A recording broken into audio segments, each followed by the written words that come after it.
We'll go with that. Good morning and have a Sabbath, friends. Jonathan Edwards. How many of you have ever heard of Jonathan Edwards? Or heard the name Jonathan Edwards?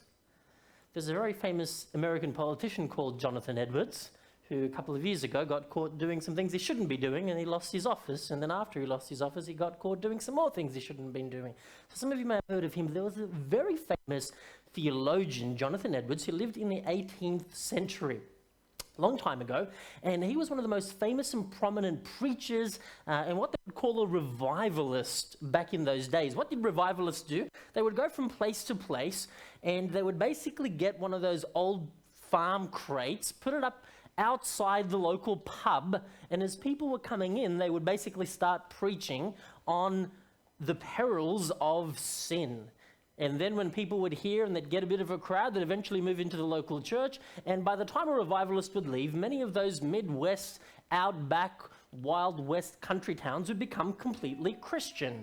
How was Jonathan Edwards able to influence so many people to come, to convert to God, to leave their drunkenness and their adultery and all their bad ways? Well, Jonathan Edwards described what God does to people in hell. And we're going to take a few minutes just to read a little bit of what Jonathan Edwards said about the God of the Bible. He says, God holds you over the pit of hell much as one holds a spider or some loathsome insect over the fire. Abhors you, this is God, and is dreadfully provoked. This is for people who have done the wrong thing. He looks upon you as worthy of nothing else but to be cast into the fire.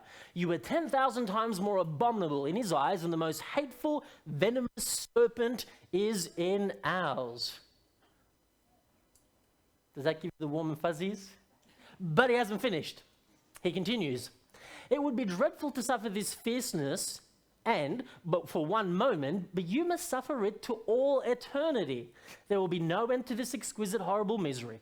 When you look forward, you shall see a long forever, a boundless duration before you, and you will absolutely despair of ever having any deliverance, any end, any rest at all. You will know certainly that you must wear out long ages, millions and millions of ages, in wrestling and conflicting with this almighty, merciless vengeance.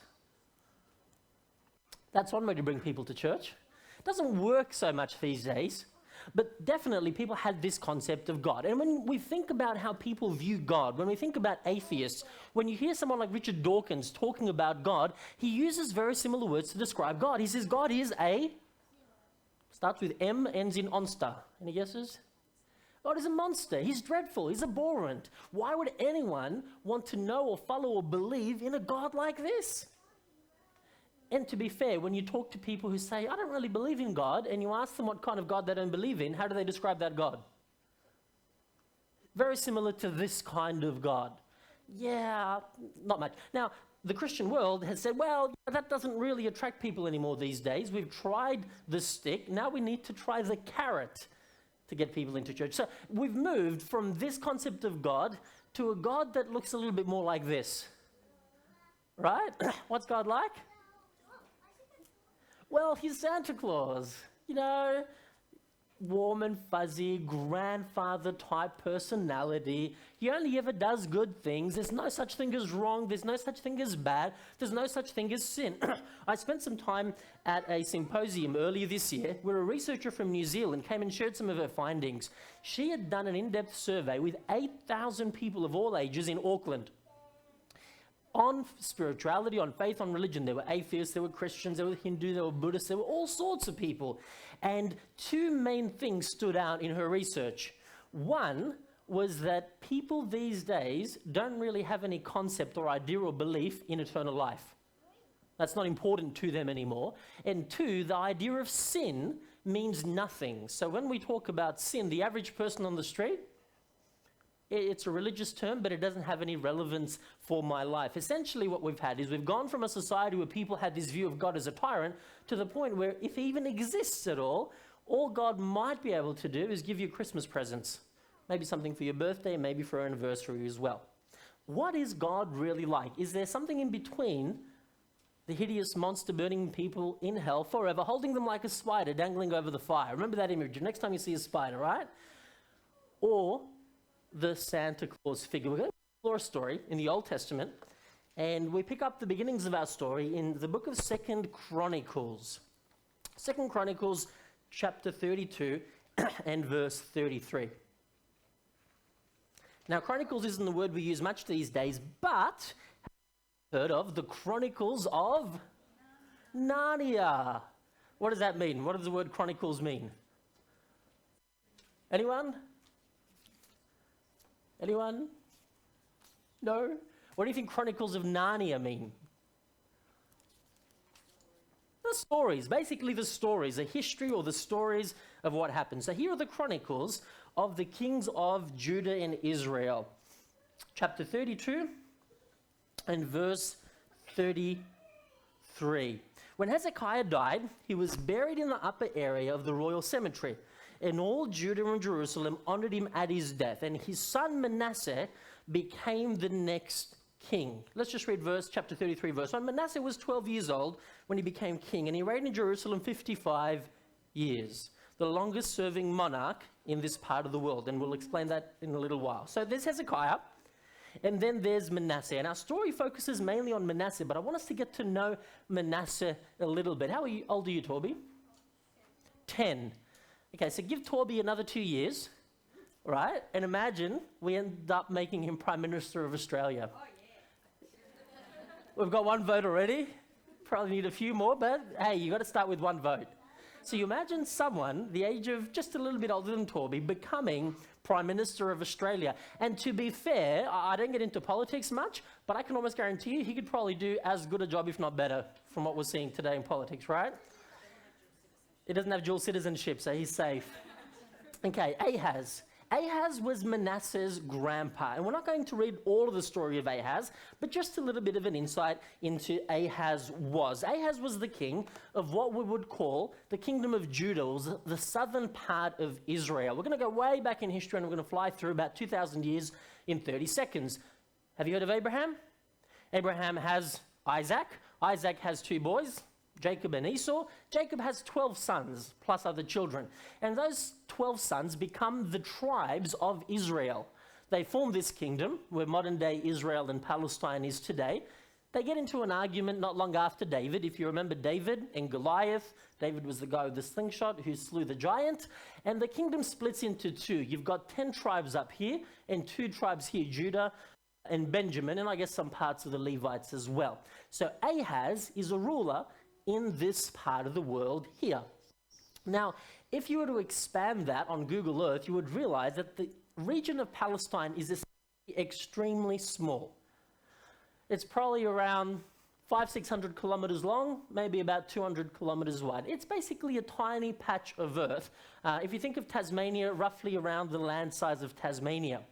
What it is at the center of the known world during that time. So if you wanted to travel anywhere in the world from east to west, from north to south, and you had to do that by foot or camel or horseback or donkey, you would travel through this area, which means that a lot of people wanted to control this area. At the moment, there is some tension in the South China Seas. And what's the issue in the South China Seas? Why do people care about it so much?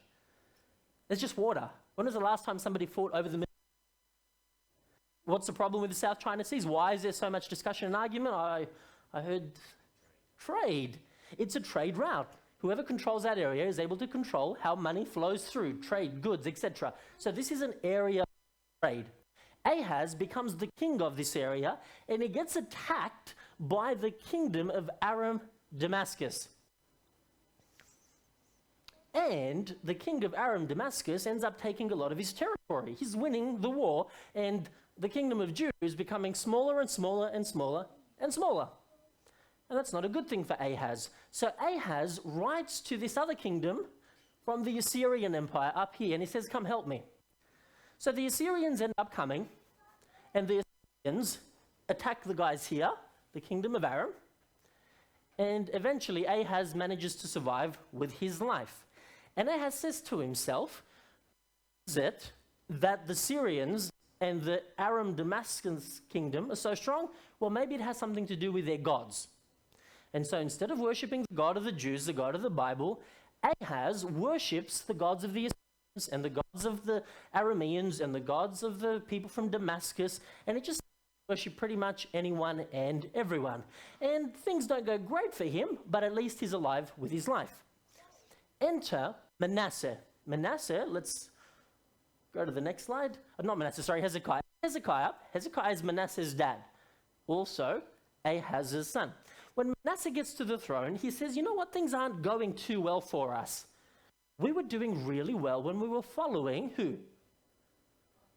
The God of the Bible, when we were following Yahweh, the God of Abraham, Isaac, and Jacob. And so what Manasseh starts to do is he starts to destroy all the foreign gods throughout the land.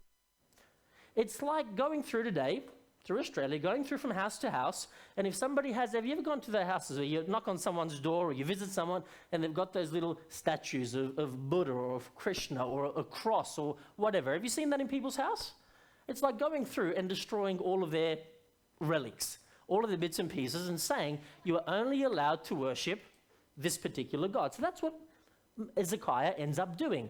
Now, in doing that, he seems to be blessed by God. Things seem to go well for him. And what happens to Jerusalem is that it starts to increase. Now, you've heard about David, that magnificent king of the Jews. Now, when David was king of Jerusalem, this was basically the city of David, which was, impressive enough for those times. When Hezekiah becomes king, he expands the city to almost 3 times as large. He creates a pool inside the city and digs a tunnel underground to be able to feed the city with water. So if you were to besiege Jerusalem, which is up on a cliff face, it's a pretty hard city to destroy.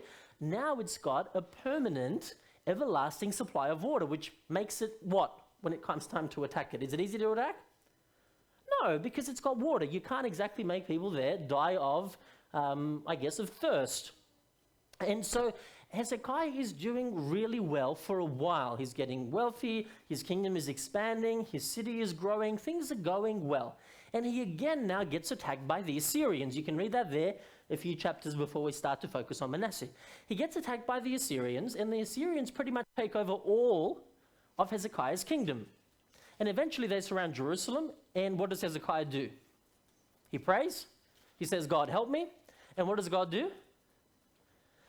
Well, the very night before the Assyrians are about to attack, there's a massive plague outside the camp, and this morning, when Hezekiah and his army wake up, what has happened to the Assyrians? There was a disease, a plague, Ebola, call it whatever you want, that sweeps through the camp, and the next night, or the next morning, basically, pretty much all of the Assyrian army have died overnight.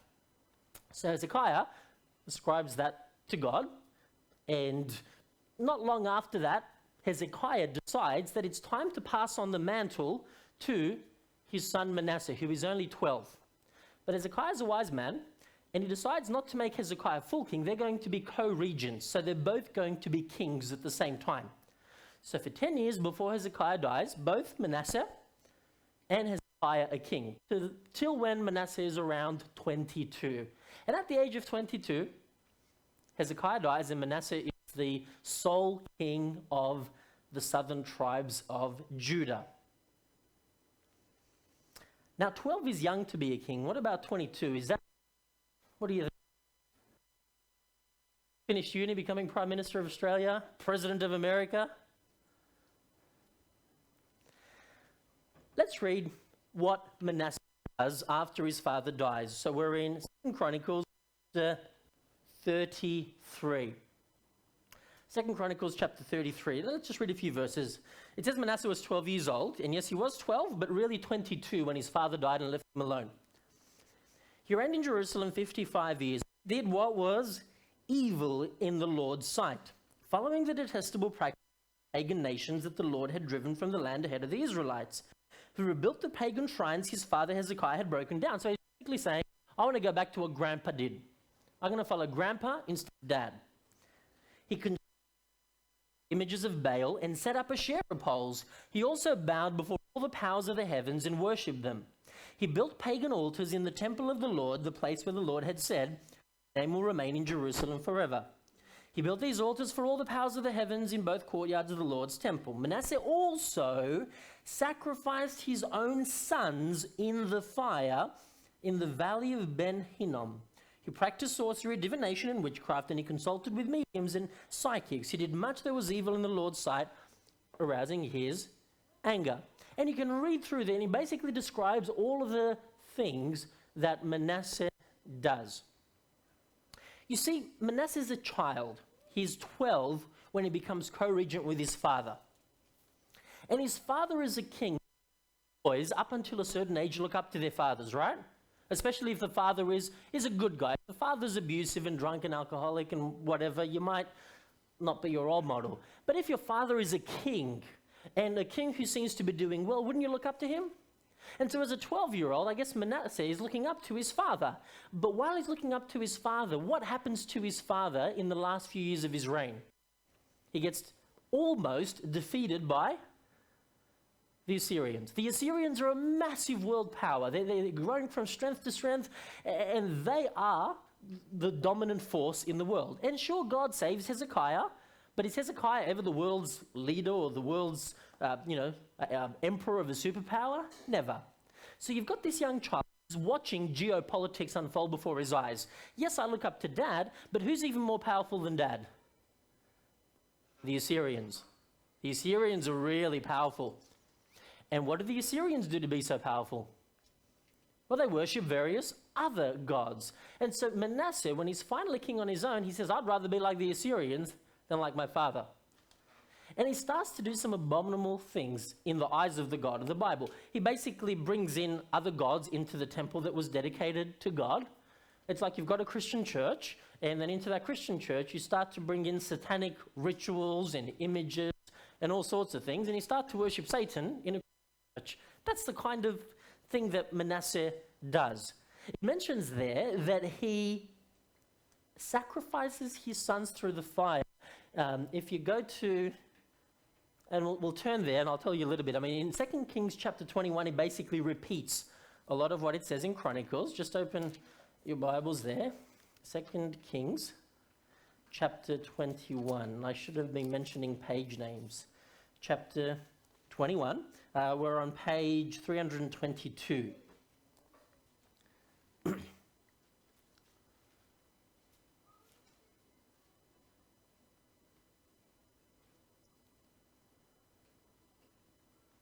It repeats again basically all of the evil that he does.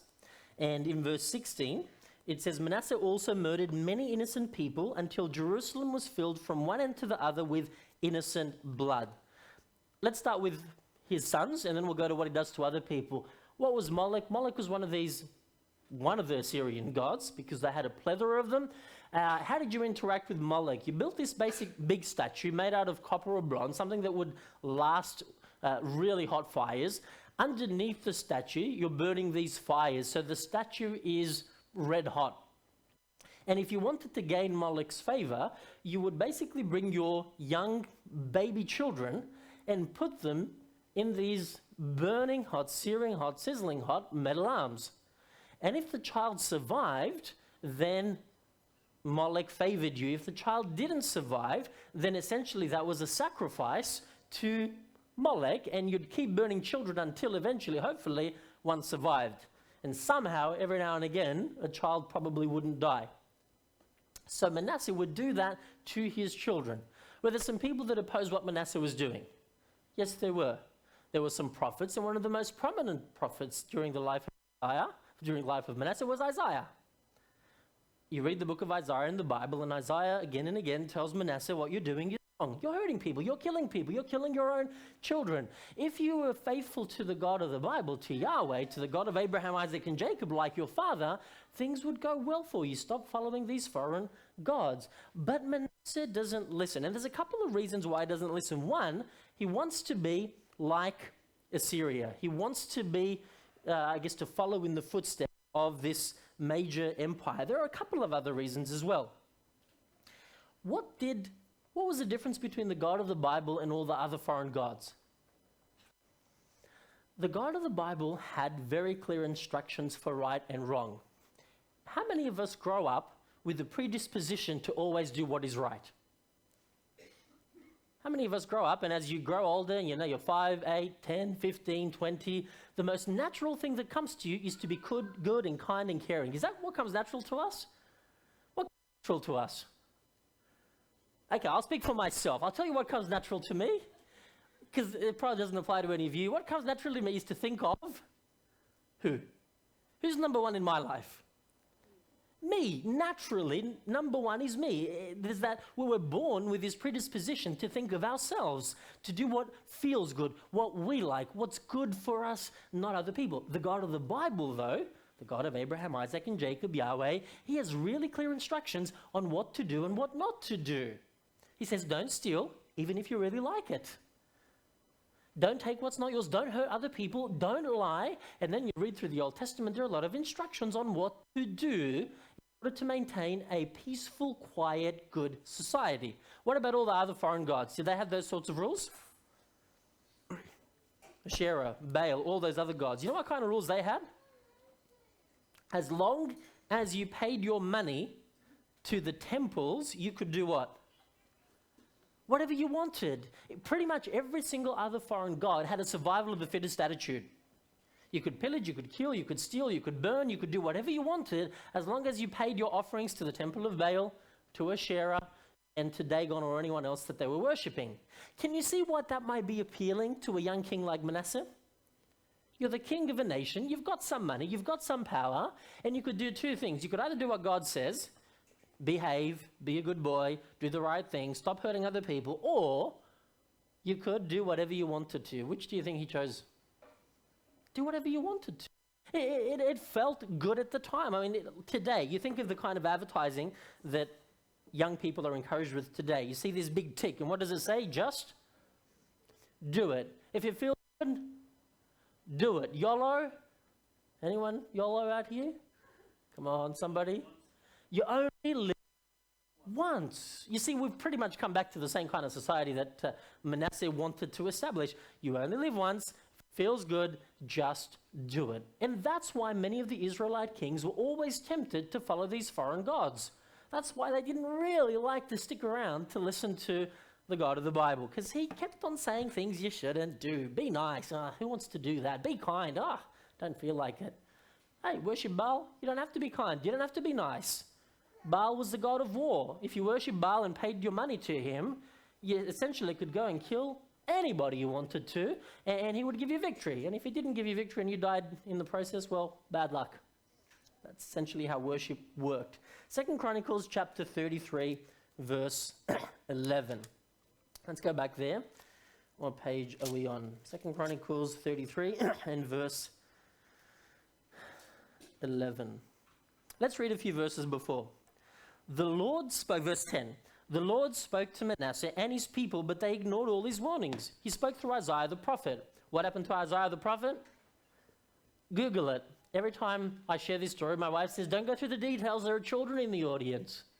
So type in Isaiah on Google and look at what Manasseh did to Isaiah. It was not pretty, but let's just say Isaiah rested in peace after what Manasseh did to him. It was horrendous. It was atrocious, and I'm so tempted to tell you, but I'll get in trouble.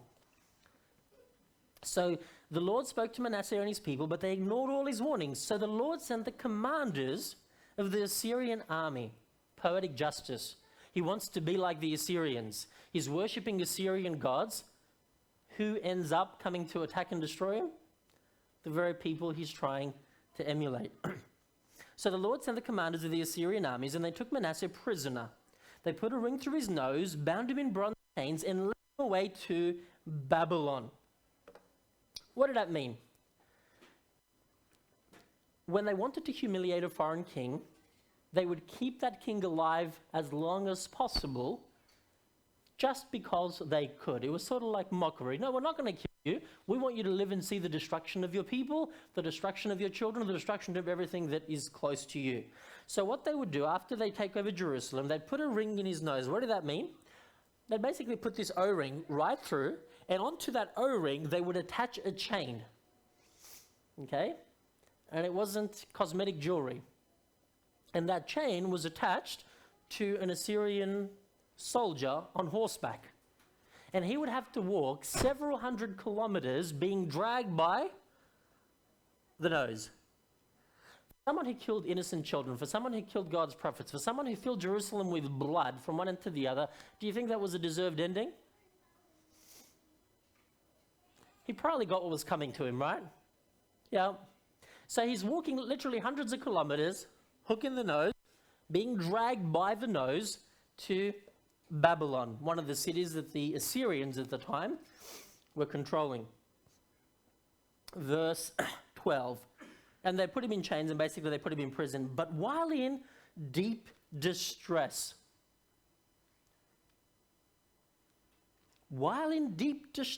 Manasseh sought the Lord his God and sincerely humbled himself before the God of his ancestors. Do you feel sorry for Manasseh? I want you to imagine if Isaiah was your grandpa. Isaiah's a good guy. He's a local church pastor, teaches people to be kind and loving. And he also happens to say that the king is doing the wrong thing by hurting innocent people. And your grandpa receives a horrible end to his life. Would you feel sorry for Manasseh for hurting your grandpa? For hurting your brothers, your sisters, your cousins, your uncles and aunts, for taking everything you own and making you a slave to him? How many of you feel sorry for Manasseh? Should he have known better? Did he have a good role model to follow?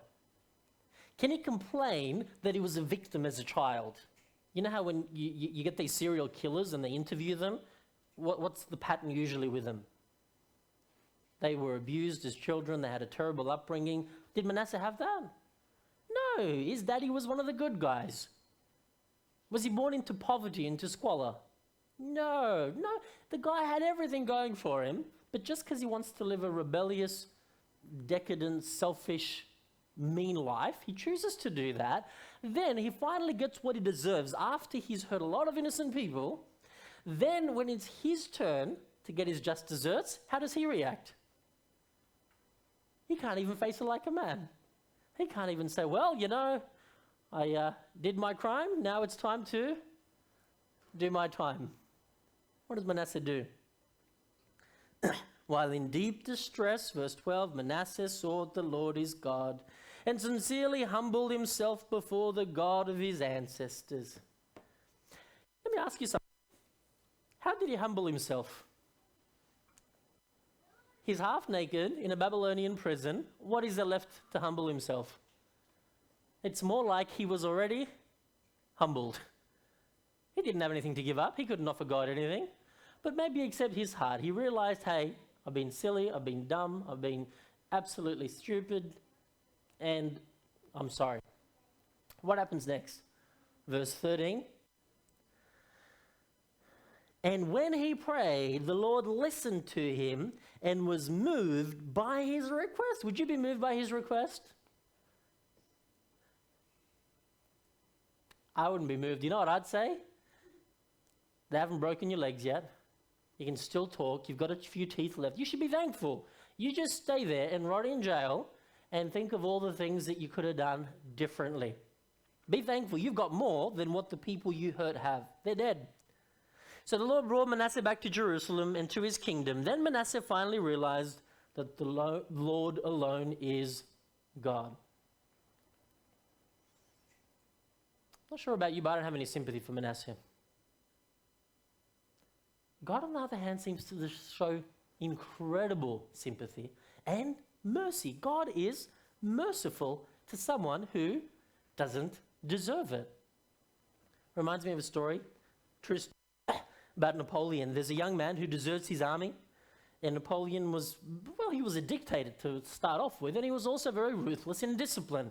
He knew that if you didn't have discipline in the army, your army basically wouldn't fight. They wouldn't do what they were told and then retreat from battle, which means you essentially don't have an army.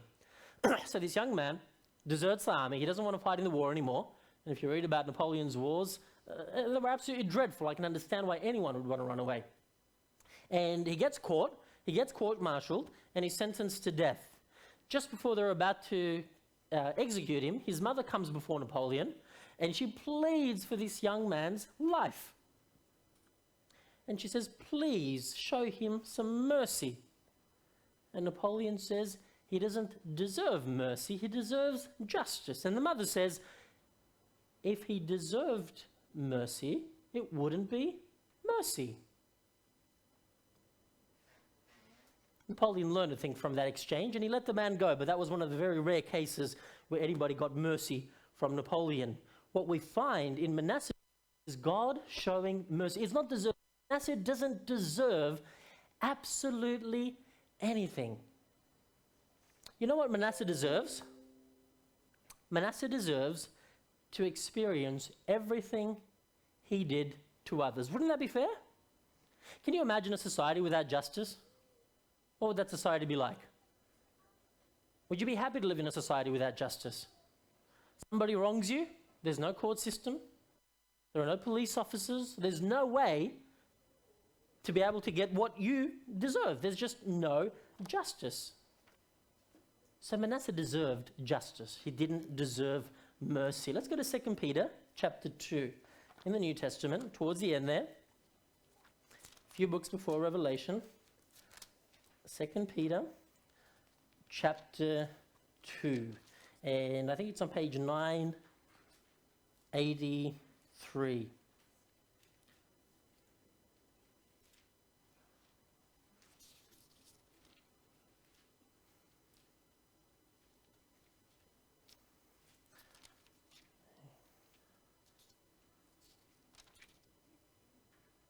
Sorry, we'll go to 1 Peter. I think there's a typo in that slide. 1 Peter chapter 2, verse 21 to verse 24. For God called you to do good, even if it means suffering. Just as Christ suffered for you, he is your example, and you must follow in his steps. He never sinned, nor ever deceived anyone. He did not retaliate when he was insulted, nor threaten revenge when he suffered. He left his case in the hands of God, who always judges fairly. He personally carried our sins in his body on the cross, so that we can be dead to sin and live for what is right. By his wounds you are healed. What we see in Jesus is God maintaining justice. Do you know what Manasseh deserved? Manasseh deserved to be flogged 39 times publicly with a whip made of bone, sharp pieces of glass, and sharp pieces of metal. That's what he deserved. Manasseh deserved to carry his own cross with those rough, sharp splinters tearing into a back that was already lacerated by the 39 stripes of the flogging. That's what he deserved. Manasseh deserved to have 6-inch, I wouldn't even call them sharp, blunt nails, not even piercing, but crushing through the medial nerve. That's what he deserved. Manasseh deserved to be on that cross asphyxiating, dying because he couldn't breathe, dying because his lungs were filling up with liquid. That's what Manasseh deserved. What did Manasseh get instead? He got mercy. He experienced mercy, and Jesus instead took what Manasseh deserved. And by doing that, what God does is he maintains in the universe both justice and mercy. He is merciful to those who don't deserve it, and Jesus experienced the punishment he didn't deserve. A trade of places, a switch, if you will. There is still law, there is still order, there is still justice, there is still punishment for evil and for wrong and for sin and for selfishness. It's just that it's somebody else that takes that on our behalf, should we choose to accept it. In Luke 6 verse 36, Jesus talks to us. He talks to those who choose to accept God's mercy, who choose to say, you know, I'm happy, I'm willing to accept Jesus, to take my place, to pay for my sins.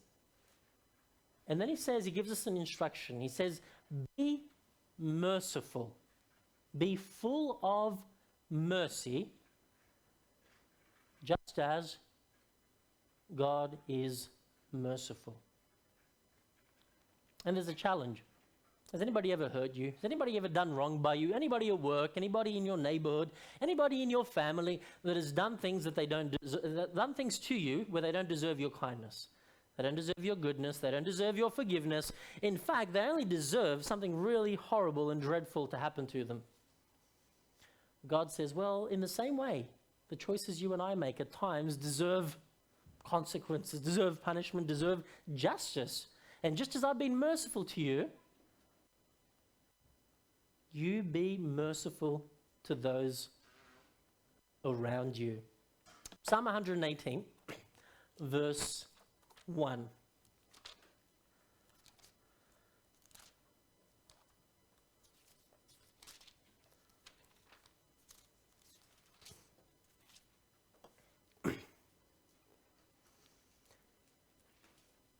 Page 498, it says, give thanks to the Lord, for he is good. Now, in this translation, it says, his faithful love endures forever. In the original Hebrew, another translation say, his mercy endures forever. God is forever merciful. That is how he is towards us, and that is how he invites us to be towards others, to reflect his character when we accept and experience and receive his mercy. But if God is merciful, then what is the urgency in ever choosing to follow God? Why not do what Manasseh did? Why not just do whatever, whenever, however, and when things get really bad, then decide, hey, it's time to get our act together now. There's a story about Alfred, an old king of the Anglo-Saxons, who was attacked by his enemies. But Alfred was successful in battle. He was able to defeat his enemies, to defend his lands, and to be able to conquer the territory of his enemies. But Alfred was a merciful king. And even though he wasn't at fault in this conflict, and he had every right to annihilate his enemies, once the leaders were captured, he sent out a message throughout the entire kingdom and throughout the conquered territories. He said, on the castle wall, there is a candle. It's a big candle, it's a long candle, and we've lit that candle. It's going to burn for about a day. Anybody who comes and surrenders till when, as long as the candle burns, will receive mercy. If you don't surrender, by the time the candle is finished burning, you won't receive or experience mercy.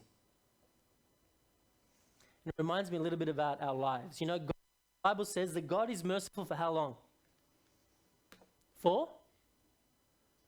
Forever. But what doesn't last forever? What's finite? You and I, our lives. Our lives are a little bit like a candle.